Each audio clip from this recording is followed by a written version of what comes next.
नमस्कार दोस्तों। कई बच्चों के मन में अभी भी ये डाउट है कि सर ये नए डेटा पढ़े कहाँ से, क्या होता है आर्थिक सर्वेक्षण और कहाँ से डेटा ढूंढे, क्या इंपॉर्टेंट है क्या नहीं। तो अब आपका प्रॉब्लम सॉल्व हो जाएगा।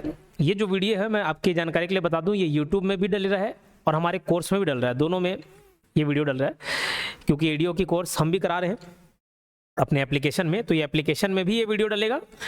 ये क्या है, आर्थिक सर्वेक्षण वर्ष 2024-25, तो ग्रामीण विकास एवं रोजगार, ये देखो चैप्टर नंबर 12, इसमें पूरा डेटा मिल जाएगा। अगर आर्थिक सर्वेक्षण से कोई डेटा पूछ रहा है, डेटाबेस क्वेश्चन पूछ रहा है, इसमें सारे चीज आपको मिल जाएंगे, हर एक डिटेल मिल जाएगा। तो इसको आपको स्टडी करना है। ये मैं पूरा आपको, देखो ये फैक्ट बेस्ड है, हर चीज एकदम हूबहू आपको याद करवा के नहीं दे सकता, फैक्ट बेस्ड क्वेश्चन है। इसमें क्या क्या इंपॉर्टेंट है वो मैं आपको बताते चलता हूं, अलग अलग योजना से संबंधित, जैसे मनरेगा योजना दे दिया, आगे स्वच्छ भारत मिशन दे देगा, आवास योजना दे देगा, ये सब डिटेल दिया हुआ है, तो उसके संबंध में मैं आपको जानकारी बता देता हूं, ठीक है। और YouTube पर इससे रिलेटेड एक MCQ वीडियो भी लाएंगे। MCQ की प्रैक्टिस तो YouTube पे कराते ही हैं, तो कोर्स वाले बच्चे भी YouTube पे देख सकते हो। इससे रिलेटेड मैं MCQ प्रैक्टिस एक वीडियो कराया हूँ, एक वीडियो में सारा MCQ बेस्ड है, वो भी डेटा बेस्ड आर्थिक सर्वेक्षण से। एक और MCQ आएगा। चलिए बिना देरी शुरू करते हैं। अब ये डेटा किसके बारे में दिया है, मनरेगा, ठीक। मनरेगा का वित्तीय वर्ष 23-24 में, ये 23-24 का डिटेल दिया हुआ है, 23-24 का डिटेल दिया हुआ है। क्या ये इंपॉर्टेंट है, थोड़ा कम, ज्यादा जरूरी है 2024-25, लेकिन ध्यान रखना जो भी आर्थिक सर्वेक्षण का डेटा आया हुआ है ना, वो 2024-25 में केवल और केवल सितंबर तक का ही डेटा दिया हुआ है, केवल और केवल कहां तक का, सितंबर तक का ही डेटा दिया हुआ है। यानी कि 1 अप्रैल से लेके सितंबर तक, सितंबर का लास्ट जो भी डेट हो। कुछ डेटा आपको ऐसे मिलेंगे, सितंबर 2023 से लेके सितंबर 2024, ऐसे डेटा मिलेंगे, वो आगे चल के मिलेंगे। बट फिर भी मनरेगा वित्तीय वर्ष 2023-24 में 24.77 लाख परिवारों को रोजगार मिला। कितने परिवार को, 24.77 लाख परिवारों को रोजगार मिला, जिसमें कितने मानव दिवस कार्य सृजित किए गए। तो भैया मानव दिवस कार्य यानी कि ह्यूमन वर्क डे, देखो जैसे मान के चलिए मैं और मेरे साथ टोटल 100 लोग एक दिन काम किए, मैं और मेरे साथ टोटल कितने, 100 लोग मेरे को मिलाकर एक दिन काम किए। तो अगर पूछा जाए कितने मानव कार्य दिवस सृजित किए, तो मैं एक दिन नहीं बोलूंगा, अरे एक दिन तो एक आदमी के लिए, तो बाकी 100 लोग भी तो लगाए, तो टोटल वो 100 दिन सृजित हुए, ठीक है। तो 200 कितना अगर पूछा जाए तो 1276.63 लाख मानव दिवस कार्य सृजित किया गया 2023-24, ये पूरा फाइनेंशियल ईयर में 1 अप्रैल से लेकर 31 मार्च, जिसमें महिलाओं का प्रतिशत 54 है। कितना, 54 है। तो ये आपको इंपॉर्टेंट हो जाता है, ठीक है, ये इंपॉर्टेंट हो जाता है कि इस बार बढ़ोतरी हुई है, इस बार बढ़ोतरी हुई है, कितना 55.31% हो गया है। मतलब कितना बढ़ोतरी हुआ वो भी पूछा जा सकता है, लगभग 1.31%, ठीक। तो ये तो 2023-24 का डेटा है। एक्चुअल डेटा आपको जो याद रखना है वो 24-25 माह, जिसमें सितंबर महीने तक 21.17 लाख परिवारों को रोजगार मिल गया, 811.18 लाख मानव दिवस कार्य सृजित किए गए, कितना 811.18 लाख, यानी कि इसको 8,11,18,000 भी बोल सकते हो, मानव दिवस कार्य सृजित किए गए, जिसमें महिलाओं का प्रतिशत 55.31%। और महिला का इंपॉर्टेंट है, पुरुष का नहीं है। और वर्ष 2024-25 में सितंबर तक कितने परिवारों को 100 दिवस का रोजगार मिला, क्योंकि गारंटी कितने की, 100 दिन की है। छत्तीसगढ़ सरकार और एक्स्ट्रा बढ़ा चढ़ा के बोलती कि 150, ये पूरा जो डेटा है वो छत्तीसगढ़ वाला है ना, तो छत्तीसगढ़ सरकार 150 दिवस बोलती है, तो एटलीस्ट भैया 100 दिवस का कितने को मिला, तो 100 दिवस का रोजगार है, कितने को मिला, 58,699 परिवारों को, व्यक्तियों को नहीं, 58,699 परिवारों को 100 दिवस का रोजगार मिला है। अब देखो मनरेगा अंतर्गत वर्ष 2024-25 में उपलब्ध राशि उतना इंपॉर्टेंट नहीं है। क्या इंपॉर्टेंट है, खर्चा कितना हुआ, 2944.33 करोड़ रुपए, 2944.33 करोड़ रुपए का खर्चा हुआ है ये फाइनेंशियल ईयर 2024-25। लेकिन डेटा कहां तक मिला है, केवल सितंबर तक, तो इकोनॉमिक सर्वे सितंबर तक है। प्रशासकीय प्रतिवेदन में 1 महीने आगे पीछे है, इसमें आर्थिक सर्वेक्षण का आपका डेटा पूछना जाने का ज्यादा संभव है। चक्री निधि होता है रिवॉल्विंग फंड, क्या रिवॉल्विंग फंड, ठीक है। अब ये स्टैटिक पोर्शन में देखते हैं कि रिवॉल्विंग फंड होता क्या है, बट फिलहाल चक्री निधि ध्यान रखना, चक्री निधि से 2023-24 में, अभी नहीं बता रहा हूं, और किसी को मालूम होगा तो यूट्यूब पे कमेंट सेक्शन में बता सकता है।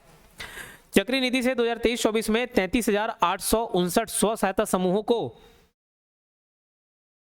5091.9 लाख और 2024-25 में सितंबर तक 12,842 समूहों को 1926.3 लाख रुपए प्रदान किए गए हैं। किसमें? रिवॉल्विंग फंड से। तो किसको प्रदान किया गया है? सेल्फ हेल्प ग्रुप को। तो ये वाला डेटा इंपॉर्टेंट हो जाता है। रिवॉल्विंग फंड से, चक्री निधि से सेल्फ हेल्प ग्रुप को देखा जाए 2024-25 में सितंबर तक 12,842 समूहों को कितना रुपए अब तक दे दिया जा चुका है? 1926.3 लाख रुपए दिया जा चुका है। तो ये डेटा एक इंपॉर्टेंट हो जाता है। बैंक क्रेडिट लिंकेज अंतर्गत वर्ष 2023-24 में, वो 23-24 का इंपॉर्टेंट नहीं है, 2024-25 में, वो भी कब? सितंबर तक 52,270 समूहों को कितना रुपए लोन दिया गया है?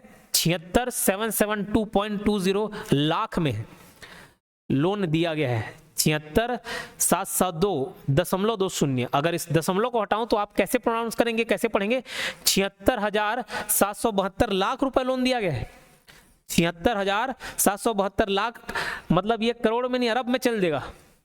ठीक है, अगर मैं 76,772 को फिगर को मैं लिख देता खाली 100 लाख, तो क्या हो जाता? 1 करोड़ हो जाता। कितना हो जाता? 1 करोड़ हो जाता। तो वो अरबों में है। ठीक है, तो इस बात को आप ध्यान रखेंगे। चलो, उसके बाद ये थोड़ा सा जानकारी किसका? जनगणना का दे दिया हुआ है। भारत में 2011 की जनगणना अनुसार क्या स्थिति है छत्तीसगढ़ की जनसंख्या की, उसको हम लोग देखेंगे। ठीक, मैं आपको एक जानकारी देना चाहता हूं जो इस वीडियो को YouTube में देख रहे हैं, क्योंकि वीडियो YouTube में भी डल रहा है। अगर आप एडीओ का कोर्स खरीदना चाहते हैं बहुत ही मिनिमम फीस पर, अभी एग्जाम को काफ़ी कम समय बचा हुआ है तो फीस काफ़ी मिनिमम रख दिया गया है, आप इजीली अफोर्ड कर सकते हैं। काफ़ी डिस्काउंट है, ये जो दिए गए फीस का अमाउंट है उसमें भी, तो आप उसको जाकर परचेज जरूर करें। ठीक, उसका आप लाभ जरूर लें। और साथ ही साथ टेस्ट सीरीज तो 99 रुपीज़ में अवेलेबल है। मुझे लगता है कि हर बच्चे को टेस्ट सीरीज दिलाना चाहिए, और टेस्ट सीरीज में बहुत सारे बच्चे एनरोल हैं तो आपको कंपटीशन का फायदा मिलेगा। कंपटीशन आप वहीं पे फेस करेंगे कि हाँ, मैं कितने स्टूडेंट्स के बीच में आगे हूँ। चलो, तो कोर्स खरीदना हो तो या डायरेक्ट एप्लीकेशन से आप परचेस कर सकते हो, या इस नंबर पर 8770123687। ठीक है, चलिए, ये दुनिया भर के काम को हम लोग नहीं पढ़ेंगे। जो भारत में 2011 के जनगणना अनुसार छत्तीसगढ़ की जनसंख्या वर्तमान में कितनी है? 255.45 लाख। फिर कंफ्यूज मत होना, 1 करोड़ में देखा जाए तो 2,55 लाख समथिंग, 2,55,45,000 ये जनसंख्या है। जहां इंपॉर्टेंट हो जाता है ग्रामीण क्षेत्रों के अंतर्गत कितने प्रतिशत जनसंख्या है, तो 76.76% ये ग्रामीण क्षेत्रों में निवास करती है। तो ये डेटा इंपॉर्टेंट हो जाता है। बोले सर ये तो 2011 का था, क्या दिक्कत है? अभी भी तो यही चल रहा है, कोई हाल फिलहाल में जनगणना हुआ क्या? नहीं हुआ ना। चलो,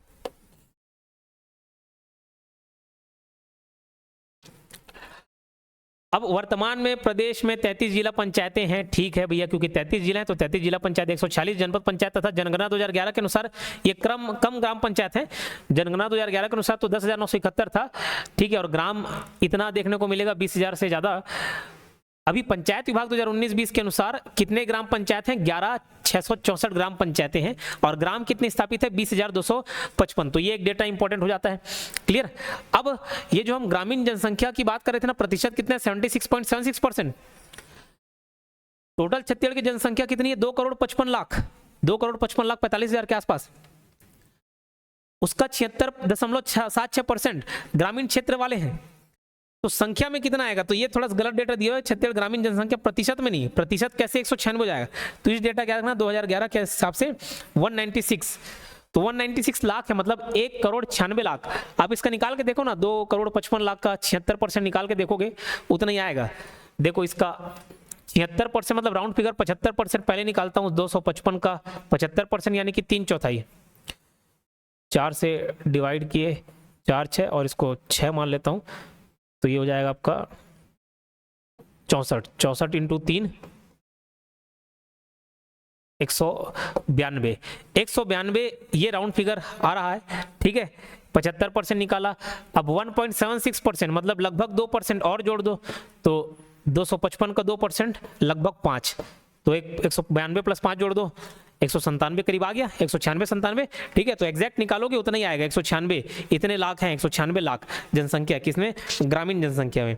और कितनी वृद्धि हुई है, तो ये भारत वाला तो उतना डिटेल में आपको नहीं पढ़ना है, छत्तीसगढ़ वाला देखना है। छत्तीसगढ़ की कुल जनसंख्या प्रतिशत कितने बढ़ी है। देखो छत्तीसगढ़ में पिछले एक दशक में कुल जनसंख्या वृद्धि प्रतिशत कितनी है, तो 22.61%। ये नॉर्मल छत्तीसगढ़ जीके के हिसाब से भी इंपॉर्टेंट हो जाता है, इसको पढ़ लें। केवल एडीआई के लिए या एडीओ के लिए नहीं, केवल एडीआई या एडीओ के लिए नहीं, ये नॉर्मल इकोनॉमिक सर्वे में आपको इंडियन जीएस के पार्ट से या छत्तीसगढ़ जीएस के पास से आपको पढ़ना पड़ेगा। तो छत्तीसगढ़ की कुल जनसंख्या 2,55,00,000 दिया हुआ है, या 255 लाख या 2,55,00,000 समथिंग। ये डेटा कितने में, लाख में। छत्तीसगढ़ में पिछले एक दशक में कुल जनसंख्या वृद्धि प्रतिशत कितनी हुई है, तो 22.6%। ये डेटा परसेंट में है, ये जनसंख्या है, ये यूनिट में है, परसेंट में है। छत्तीसगढ़ में पिछले एक दशक में कुल ग्रामीण जनसंख्या वृद्धि है, एक दशक मतलब पूरे 10 साल में 17.79% है। ठीक, इतना आप याद रखेंगे। क्लियर? हाँ, ये डेटा क्लियर नहीं दिख रहा होगा, छोटा छोटा ब्लर दिख रहा होगा। ओके, चलो ठीक है। तो जितना बताया ये आप ग्रामीण जनसंख्या बस याद रखना, बाकी ठीक परसेंटेज देखना हो तो यही चीज नीचे ये लिखा हुआ है।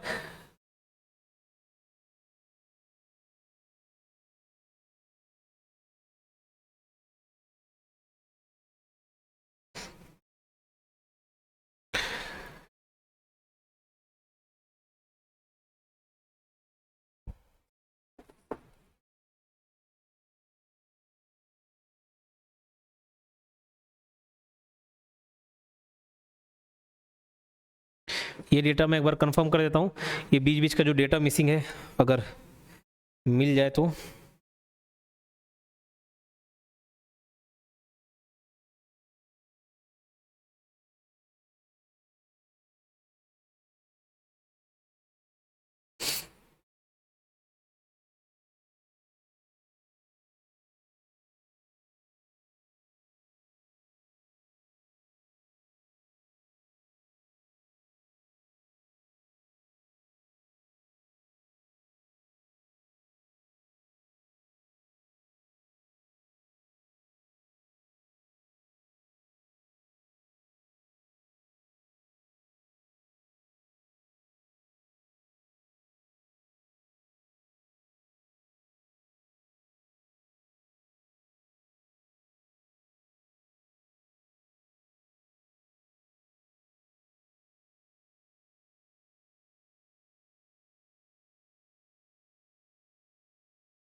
चलो, ये मिल नहीं रहा है, जितना डेटा दिया उतना ही पढ़ लेना फिलहाल, जितना डेटा दिया उतना ही पढ़ लेते हम लोग। इसी को देखो, तालिका छत्तीसगढ़ के स्वास्थ्य सूचकांक, ये 2020 का ही लेटेस्ट डेटा है, तो जो दिया उतना ही पढ़ लेते हैं, है ना, जो डेटा दिया उसी को ही पढ़ लेते हैं। अभी छत्तीसगढ़ के स्वास्थ्य सूचकांक के बारे में बात करते हैं। अशोधित जन्म दर, इसको क्रूड बर्थ रेट भी बोला था। क्या? क्रूड बर्थ रेट, जैसे क्रूड ऑयल होता है नहीं, क्रूड बर्थ रेट, ये 1000 में निकाला आता है। कितना? 1000 में निकाला आता है, 1000 बच्चों में। तो अशोधित जन्म दर कितना है? ग्रामीण क्षेत्र का आप याद रखेंगे 23.4 और शहरी क्षेत्र का 17.3। अगर इसका एवरेज निकालेंगे तो लगभग इतने के आसपास आ जाएगा। कुल में 22 है और नॉर्मल अशोधित जन्म दर ग्रामीण का आप याद रखना 23.4, शहरी का है 17.3। ग्रामीण वाला ज़्यादा इंपॉर्टेंट है अगर आप ईडीओ का एग्जाम दिलाने वाले हो तो। उसके अलावा ये सबको तो छोड़ दो, 19-21 ये डेटा अभी फिलहाल, ये रिपोर्ट जो है 19 से ये 20 होगा और 2020, ये वाला डेटा आप ध्यान रखना। शिशु मृत्यु दर, ये ग्रामीण क्षेत्र में 40, शहरी क्षेत्र में 31, कुल 38 है। ठीक, शिशु मृत्यु दर IMR बोला था, इन्फेंट मोर्टेलिटी रेट, मतलब बच्चे की मृत्यु आती है। बच्चा मतलब कितने साल वाला, तो 1 साल के बच्चे लोग अगर मर जाते हैं तो उसकी काउंट की जाती है, तो ये 40 है। ठीक है, तो ये अशोधित वाला ध्यान रखेंगे आप, है ना। फिर और एक डेटा इधर का याद रखना, जीवित जन्म 2008 से लेकर 23, संस्थागत प्रसव, सरकारी या गैर सरकारी अस्पतालों का प्रतिशत, तो कितने लोग प्रसव कराने के लिए सरकारी या गैर सरकारी में जा रहे हैं तो वो डेटा आप देखेंगे ग्रामीण वाले में अभी लेटेस्ट 2023 में 78.88% है, ठीक है। नगरीय वाले का छोड़ दो, कुल वाले का पढ़ना है तो पढ़ सकते हो 85.6, और अगर केवल ग्रामीण की बात करूं तो 78.88% लोग प्रसव कराने के लिए सरकारी हो या गैर सरकारी अस्पताल हो जा रहे हैं डिलीवरी कराने, ठीक। क्योंकि पहले जमाने में क्या होता है, घर ही में कर दिया जाता था। और मृत्यु अगर देखा जाए 2008 से 23 संस्थागत सरकारी या गैर सरकारी अस्पताल का प्रतिशत अगर देखा जाए तो कुल देखा जाए 23.5, और ग्रामीण क्षेत्र में कितना 2.9%, ग्रामीण क्षेत्र वाला बस याद रखना 2.9%, ठीक। ये हो गया। अब देखिए राज्य में ग्रामीण विकास हेतु ग्रामीण क्षेत्रों में सामाजिक एवं आर्थिक विकास के लिए विभिन्न योजनाएं तथा ग्रामीण विकास के अंतर्गत क्या क्या लागू किया गया है, तो ये सब इंपॉर्टेंट हो जाता है आपके लिए। जैसे ग्रामीण विकास के अंतर्गत महात्मा गांधी मनरेगा, मतलब यहां से आपका देखना एडीओ में सवाल पूछे जाएंगे।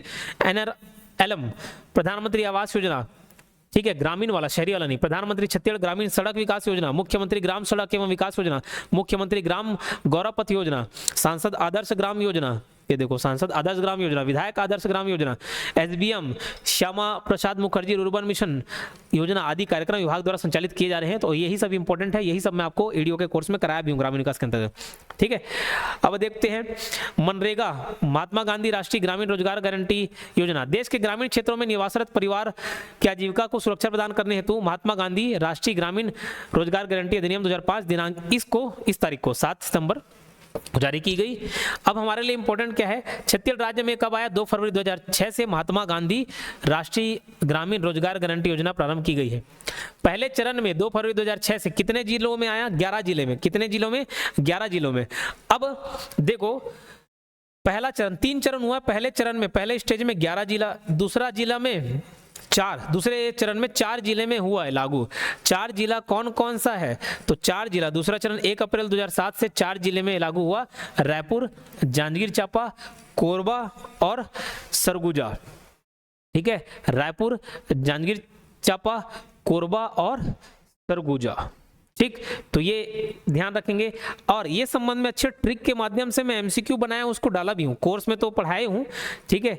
एमसीक्यू भी इसका मनरेगा का कराया हूं, उसको आप देखिएगा, अच्छे खासा लोगों ने पसंद भी किया उसको, 77,000 78,000 अभी तक व्यूज है, उसको आप देखिएगा। और तीसरे चरण में 1 अप्रैल 2008 से राज्य के समस्त जिलों में योजना प्रभावशील हो गई। तो ये 3 चरण है, इस 3 चरण को आप याद रखें डेटा के रूप में। उद्देश्य क्या है, तो परिवारों को रोजगार देना, उनकी गरीबी दूर करना और परिसंपत्तियों का सृजन करना। काम कमाएंगे तभी तो भैया प्रॉपर्टी बनाएंगे। फिर मांग पर रोजगार, महिलाओं को प्राथमिकता, ठीक है, दिव्यांगजन को क्षमता अनुसार रोजगार, ऐसा नहीं कि कोई हैंडीकैप्ड आया तो उसको मेहनत मजदूरी वाला ज्यादा काम करा देना है, उसके हिसाब से कोई काम करवा दिए। बेरोजगारी भत्ता, अगर आप कोई काम मांगता है और काम मांगने के बाद उसको काम नहीं मिलता तो 15 दिन के भीतर श्रम रोजगार उपलब्ध नहीं होने पर क्या उसको दिया जाता है, भत्ता दिया जाता है, अलाउंस, बेरोजगारी भत्ता दिया जाता है। बेरोजगारी भत्ता प्रथम 30 दिवस हेतु न्यूनतम मजदूरी दर का जो मिनिमम वेजेस रेट डिसाइड किया गया है उसका 1/4 मिलता है, और 30 दिवस के बाद उसको आधा मिलने लग जाता है, जो भी रेट डिसाइडेड है, ठीक है। राज्य द्वारा महात्मा गांधी राष्ट्रीय ग्रामीण रोजगार गारंटी बेरोजगारी भत्ता नियम 2013 बनाया गया। तो ये भी पॉइंट इंपॉर्टेंट हो सकता है कि नियम कौन से वर्ष का, 2013 का बनाया गया हुआ है। अतिरिक्त रोजगार, आपको मालूम है कि छत्तीसगढ़ सरकार 100 की जगह 150 दिन का रोजगार प्रदान करने का वादा करती है। ये कब हुआ, 2013-14 से, है ना। महात्मा गांधी मनरेगा के अंतर्गत 100 दिवस से बढ़ाकर 150 किया। तो जो एक्स्ट्रा 50 दिन का उसका व्यय का वहन कौन करेगा, राज्य सरकार द्वारा ही किया जाएगा। क्लियर, इसको भी पढ़ लेना। ये वन अधिकार पत्र धारक को अतिरिक्त रोजगार, वन अधिकार पत्र धारक आदिवासी परिवारों को 150 दिवस का रोजगार भारत सरकार द्वारा दिया जाता है, बशर्ते उन परिवारों के पास FRA एक्ट 2006 द्वारा प्रदत्त भूमि अधिकारों के अलावा कोई अन्य निजी संपत्ति ना हो, भूमि अधिकार के अलावा। अब ये प्रधानमंत्री आवास योजना के बारे में नहीं बता रहे, इसी के अंतर्गत भैया मनरेगा में भी लोग मजदूरी काम करेंगे कुछ ना कुछ, आवास में भी बनाने गए तो मजदूर लगेंगे वहां पे भी। तो क्या बोल रहा है, प्रधानमंत्री आवास योजना ग्रामीण के हितग्राहियों को लाभ। प्रधानमंत्री आवास योजना ग्रामीण अंतर्गत हितग्राहियों को आवास निर्माण के लिए महात्मा गांधी नरेगा से सामान्य क्षेत्रों में 90 मानव दिवस और पहाड़ी क्षेत्रों में 95 मानव दिवस कार्य का लाभ प्रदान किया जाता है एक्स्ट्रा। ये क्या है पूरा डिटेल में कोर्स में बताया हुआ वीडियो में, ठीक है, तो उसको आप ध्यान रखेंगे। फिर मजदूरी भुगतान, ये इंपॉर्टेंट है, मजदूरी दर अभी कितना है, वर्ष 2024-25 के लिए कितना था, सवाल इंपॉर्टेंट है, पूछा जा सकता है, आप ध्यान रखना। 2024-25 के लिए मजदूरी दर कितना था, 243 रुपए। बोले सर आप तो 261 पढ़ाओ क्या, 261 1 अप्रैल से हो गया। कब से, 1 अप्रैल से हुआ है, ध्यान रखना, किससे, 1 अप्रैल से हुआ है। और मजदूरी और सामग्री का अनुपात कितना है खर्चा, तो अगर 100 रुपए है तो 100 रुपए में 60 रुपए किसमें मजदूरी में खर्चा किया जाएगा, 40 रुपए सामग्री में खर्चा किया जाएगा। ठीक, तो ये रेशियो आपके लिए इंपॉर्टेंट है, ये डेटा।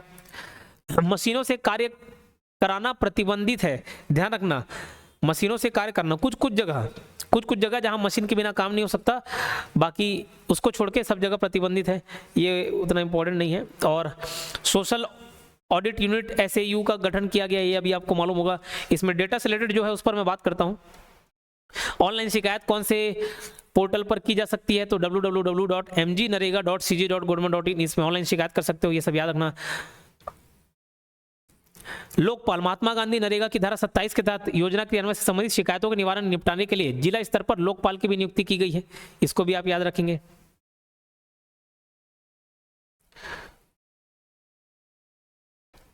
और उसके खिलाफ सुनवाई के लिए त्रिसदस्यीय अपीली प्राधिकरण गठन किया गया है। ठीक, डेटाबेस बात करते हैं कुछ, ये फुल फॉर्म भी आप ध्यान रख लेंगे, इसको यूट्यूब पे मैं जब MCQ कराऊंगा ना तो उसमें डलवा दूंगा ताकि आपका रिवीजन वहीं पे हो जाए। मैं आपको सीधे किस पर लेके चलता हूँ, डेटाबेस क्वेश्चन लेके चलता हूँ, ये बहुत महत्वपूर्ण डेटा है। अभी यूट्यूब पे MCQ कराया था तो ये अगर कोई देखा होगा स्टूडेंट्स, चाहे कोर्स वाला हो चाहे नॉन कोर्स वाला, उसको समझ जाएगा। पंजीकृत परिवार, ये VVMP 24-25 अप्रैल से सितंबर तक का बस आपको पढ़ना है। मनरेगा अंतर्गत, मनरेगा योजना के अंतर्गत पंजीकृत परिवार कितने हैं, 36.38, और ये क्या है, लाख में है, करोड़ में, हजार में है, 36.38 लाख है। अब ये तो पंजीकृत हो गए, उसमें कितने लोगों को, कितने परिवारों को रोजगार उपलब्ध कराया गया, 21.17। ठीक, जरूरी नहीं 100 दिवस का, 100 दिवस वाले कम है, ये तो 21.17 लोग को रोजगार प्रदान किए, कितने वो नहीं मालूम। 100 दिवस वाला थोड़ा सा कम हो जाता है, 58,699। उपलब्ध राशि इतना इंपॉर्टेंट नहीं है। खर्चा कितना हुआ, 2944.33, ये ध्यान रख लेना। हाँ, सृजित मानव दिवस इंपॉर्टेंट है इस वित्तीय वर्ष का, जो कि अप्रैल से लेकर सितंबर तक का ही डेटा है, सितंबर टू सितंबर नहीं है, अप्रैल से लेकर सितंबर है। कितना हुआ है, अगर मानव दिवस सृजित की बात करें 811.18 लाख, मतलब 8 करोड़ 11 लाख ऐसा है। ठीक है, टोटल 811 लाख। महिलाओं का प्रतिशत 55.31% है, अगर पिछले वित्तीय वर्ष से तुलना करें तो 1.31% का इजाफा हो गया है। स्वीकृत कार्यों की संख्या, इस पॉइंट को छोड़ दो, बाकी डेटा इंपॉर्टेंट है। VVMP, अगर आपको लगता है कि ये वीडियो थोड़ा भी आपके लिए लाभकारी है तो यूट्यूब में जितने भी स्टूडेंट देख रहे हैं, बच्चे देख रहे हैं, वो लाइक कर सकते हो, कमेंट करके बता सकते हो। एक वीडियो में शायद मुझे नहीं लगता कि ये पूरा बता पाना संभव है, अगर आप बोलेंगे तो यूट्यूब पे मैं दूसरा भी लेक्चर लेके आ जाऊंगा इसी से रिलेटेड। ठीक है, एक लेक्चर तो लाना था, 2 वीडियो में इसको पूरा कंप्लीट कर लेंगे, अगर पॉसिबल हो पाया तो बचा कुचा मैं आपको बता दूंगा। ठीक है, चलो। प्रधानमंत्री आवास योजना ग्रामीण है ना, शहरी भी वाला होता है, ग्रामीण वाला होता है आवास योजना। तो उसमें देखो कितना वर्ग मीटर का प्रावधान है आवास निर्माण के लिए, 25 वर्ग मीटर, जिसमें किचन भी शामिल होता है। ठीक है, मैदानी क्षेत्र, पर्वतीय क्षेत्र 1:20 और 1:30 है, यहाँ नहीं लिखा हुआ 1:20 और 1:30 है, 60-40 का रेशियो। डेटा बेस्ड मैं आपको बताता हूँ इस वीडियो में, उद्देश्य वही है डेटा बेस्ड, बाकी तो सब स्टैटिक पोर्शन में बताए हुए हैं।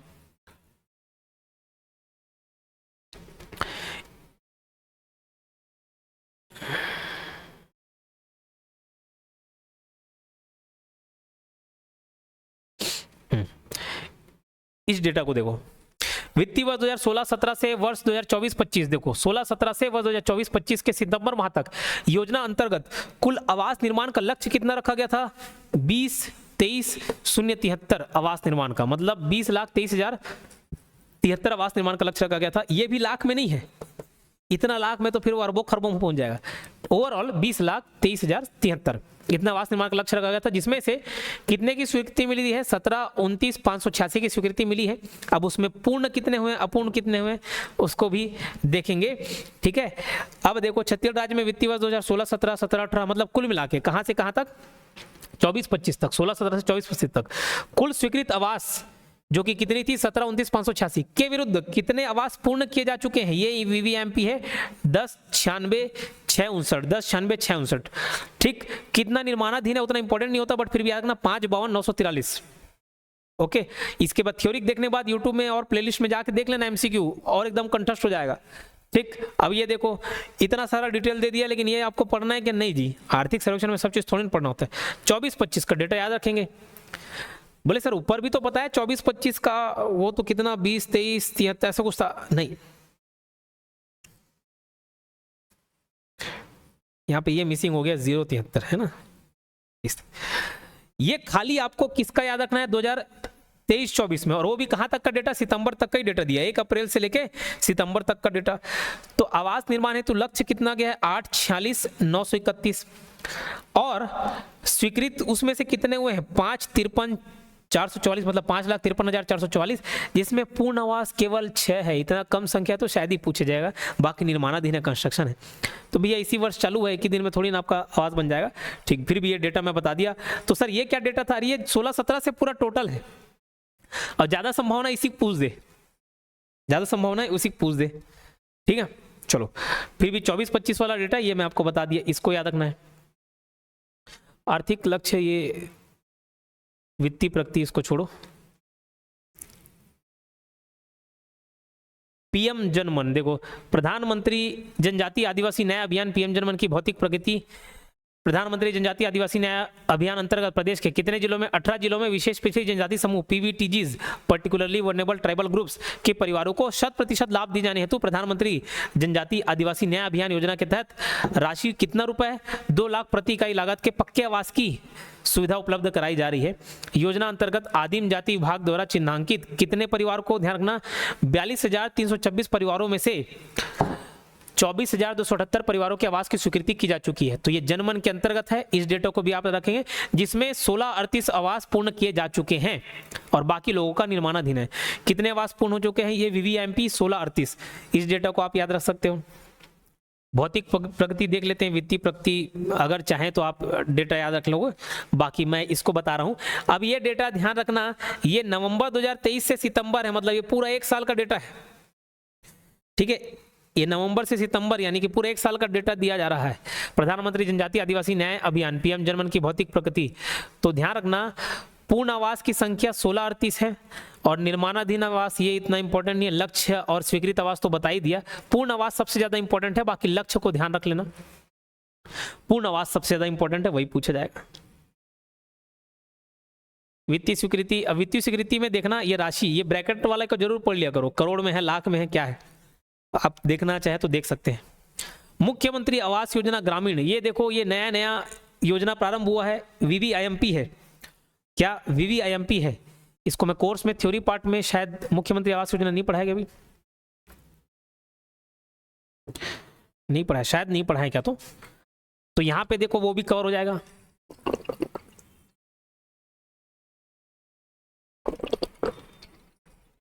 फिर से बोलूंगा, जो भी देख रहा होगा वीडियो को लाइक जरूर कर लेना, अगर लगता है कि इससे थोड़ा बहुत भी लाभ मिला होगा। कमेंट बॉक्स में अपनी प्रतिक्रिया जरूर दे सकते हैं, ठीक है, कमेंट बॉक्स में अपनी प्रतिक्रिया जरूर दें।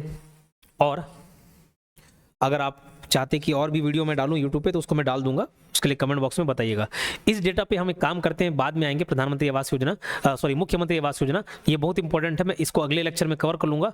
बट SBM का मैं एक डेटा बता देता हूँ, ये छोड़ो, थोड़ा सा ये सब कवर कर लेते हैं, काहे अलाली करें। मुख्यमंत्री आवास योजना ग्रामीण, छत्तीसगढ़ में मुख्यमंत्री आवास योजना, सबसे पहला डेट जो याद रखना है, ये ग्रामीण वाला, शहरी वाला नहीं, ग्रामीण वाला हमको डेटा पढ़ना है, खास करके ADO के लिए भी, ADO के लिए। ADI में भी इस वीडियो को मैं डालूंगा, समझना, ADI के कोर्स में भी इस वीडियो को डालूंगा, पढ़ लेना, एक बार रीड मार के छोड़ देना है। ADO एग्जाम के लिए ज्यादा काम का है, बाकी आर्थिक सर्वेक्षण तो आपके में भी पूछ सकता है, तो थोड़ा बहुत देख सकते हो। तो ये मुख्यमंत्री आवास योजना छत्तीसगढ़ वाला, क्योंकि मुख्यमंत्री है तो स्टेट वाइज ही होगा। कब से स्टार्ट हुआ है? 25 सितंबर 2023 से, जो कि राज्य पोषित परियोजना है, मतलब पूरा खर्चा कौन उठाएगी? राज्य सरकार उठाएगी। इसका उद्देश्य क्या है? तो सामाजिक आर्थिक सर्वेक्षण, सामाजिक आर्थिक सर्वेक्षण, इसका मुख्य उद्देश्य क्या है? सामाजिक आर्थिक सर्वेक्षण, जो सोशियो इकोनॉमिक सर्वे हुआ था ना, उसमें 2023 में पाए गए कितने आवासीन परिवार? 47,090 आवासीन परिवार को पक्की आवास की सुविधा उपलब्ध कराया जाना है। तो कितने की स्वीकृति मिली? स्वीकृति मिली 38,225 आवासों की, जिसमें से किसमें कितना निर्माणाधीन है? 32,958 निर्माणाधीन है, ठीक है। 38,225 की स्वीकृति मिली है, निर्माणाधीन इतना हुआ है, ठीक है। अब पूछे सर पूर्ण आवास कितना है, तो पूर्ण आवास अभी नहीं है, नहीं तो वहां पे दिया रहता, एक भी पूर्ण आवास की जानकारी नहीं मिली है। बोले सर फिर ये स्वीकृत हुआ और निर्माणाधीन में अंतर कैसे आया, जब एक भी पूर्ण नहीं हुआ है? अरे कोई काम चालू नहीं हो रहा होगा तो उसको निर्माणाधीन वर्क इन प्रोग्रेस थोड़ी ना बोलेंगे। खर्चा उतना ही है। देखो, योजनागत सामान्य एवं मैदानी क्षेत्र के हितग्राहियों के लिए राशि 1,20,000, 1.20 लाख मतलब 1,20,000, और पर्वतीय या दुर्गम क्षेत्र या IAP जिलों, जो नक्सल प्रभावित जिलों हैं, वो सब के लिए राशि 1.30 लाख प्रावधान किया गया है। यही डेटा है जो ऊपर में बताया, ठीक है। अगर वित्तीय प्रगति की बात करें तो इतना आवश्यक है। प्राप्त कितनी हुई है राशि, तो सितंबर 2023 से सितंबर 2024, ये डेटा सितंबर से लेके सितंबर तक का है, मतलब पूरे लगभग 1 साल का, तो 1,60, ठीक है, ध्यान रखना, इतना पैसा हुआ है।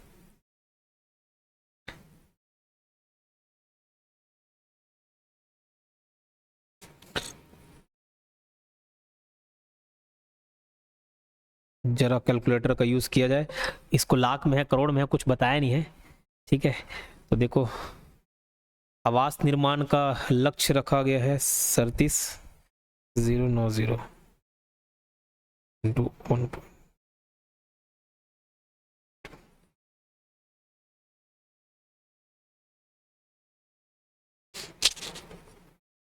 ठीक है। आप 47,090 इतना लक्ष्य रखा गया है, और 47,090 इंटू, एक केस में 1.2 लाख मिलता है, एक में 1.3, तो मैं राउंड फिगर 1.25 ले रहा हूँ। 58,862 लाख, 58,862.5 लाख की जरूरत है। अब इसको करोड़ में करेंगे तो ये और 558.62 करोड़ में तब्दील हो जाएगा। तो ये डेटा किस में, करोड़ में है ना। ये क्लियर हो गया, यहाँ पे दिया नहीं था बट ये करोड़ में ही होगा, फिगर मल्टीप्लाई करके आप लेकर आ सकते हो, ठीक है। तो इतनी आवश्यक राशि है जिसमें प्राप्त कितना मिला है, 160 करोड़, वो डेटा करोड़ में है, करोड़, जिसमें खर्चा 4 करोड़ बचा के सारा खर्चा कर डाले।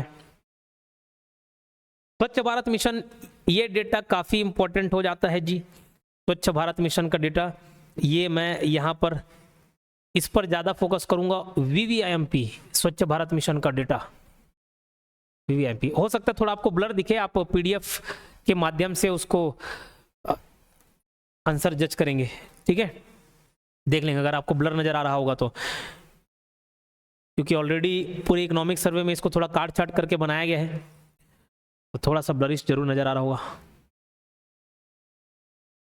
स्वच्छ भारत मिशन SBM, इसका फेज 2 चल रहा है, ठीक है। तो फेज 2 के घटक निम्न अनुसार हैं। इस फेज 2 के अंतर्गत ये सारे 8 पॉइंट दिए होंगे टोटल, है ना, ये 8 पॉइंट है, 8 पॉइंट आपको याद रखने हैं। ये थोड़ा छोटा कर रहा हूं, हो सकता है तकलीफ हो देखने में, बट ठीक, पढ़ देता हूं। स्वच्छ भारत मिशन फेज 2 के अंतर्गत व्यक्तिगत पारिवारिक शौचालय प्रति परिवार कितना प्रावधान किया गया व्यक्तिगत पारिवारिक शौचालय के लिए, 12,000 रुपए। VVIMP है, से संबंधित MCQ भी बना के यूट्यूब पे डालूंगा, उसको देखना आप। 12,000 रुपए प्रति परिवार, ठीक, 12,000 प्रति परिवार, जिसमें अंशदान कितना है, SBM जी, मतलब जो स्वच्छ भारत मिशन के अंदर जो अनुदान आ रहा है उसका पूरा 100% 15 वित्त आयोग की जो राशि आती है, ठीक है, वित्त आयोग सिफारिश करता है ना कि हाँ इतना भैया, इतना पैसा आपको बांटना है राज्य और केंद्र में से, ठीक है। तो स्वच्छ भारत मिशन की बात करें, 100% पूरा SBMG के अंतर्गत करोगा। सामुदायिक शौचालय के लिए 3 लाख रुपए प्रति यूनिट, इसको आप याद रखेंगे। ठोस अपशिष्ट प्रबंधन, सॉलिड वेस्ट मैनेजमेंट और लिक्विड वेस्ट मैनेजमेंट, इसके अंतर्गत 5,000 तक की आबादी वाले गांव हेतु 60 रुपए प्रति व्यक्ति के हिसाब से खर्चा होगा। जितने आदमी हैं उतना रुपए उसको बजट मिलेगा, जिसमें 70% SBM के तहत और 30% 15 वित्त आयोग के तहत राशि का वहन किया जाएगा। और 5,000 से अधिक आबादी वाले ग्राम हेतु 45 रुपए प्रति व्यक्ति का खर्चा, जो भी 70-30 के हिसाब से बटेगा। तो ये रेशियो की वे आप देखते चलना, ठीक है। लिक्विड वेस्ट मैनेजमेंट में 5,000 तक की आबादी वाले ग्राम हेतु 280 रुपए प्रति व्यक्ति, और 5,000 से अधिक आबादी वाले ग्राम हेतु 660 रुपए प्रति व्यक्ति। और ये जितना भी रुपया आएगा उसको 70 और 30 के रेशियो में बांटेंगे, SBM और 15 वित्त में। प्लास्टिक वेस्ट मैनेजमेंट यूनिट प्रति विकास खंड 16 लाख रुपए प्रति यूनिट लगेगा, ठीक है, 100% पूरा SBM के तहत दिया जाएगा। फिकल स्लज मैनेजमेंट प्रति विकास खंड 230 रुपए प्रति व्यक्ति। गोवर्धन 50 लाख रुपए प्रति जिला को आवंटित होगा, पूरा खर्चा SBMG। प्रचार प्रसार के लिए ये VVIMP, प्रचार प्रसार और प्रशासनिक मद, VVIMP प्रचार प्रसार के लिए परियोजना लागत का जो भी प्रोजेक्ट कॉस्ट है उसका 3% प्रचार प्रसार के लिए, स्वच्छ भारत मिशन के प्रचार प्रसार के लिए यूज किया जाएगा। और प्रशासनिक मद, एडमिनिस्ट्रेटिव एक्सपेंसेस या एडमिनिस्ट्रेटिव हेड के लिए जो प्रोजेक्ट कॉस्ट है, परियोजना लागत है, उसका कितना परसेंट, 1%। ये आप ध्यान रखना। जो बच्चे सब्सक्राइब नहीं किए अभी तक चैनल, उसको आप जरूर सब्सक्राइब करके रखेंगे, ठीक, मिलते हैं नेक्स्ट वीडियो में, धन्यवाद।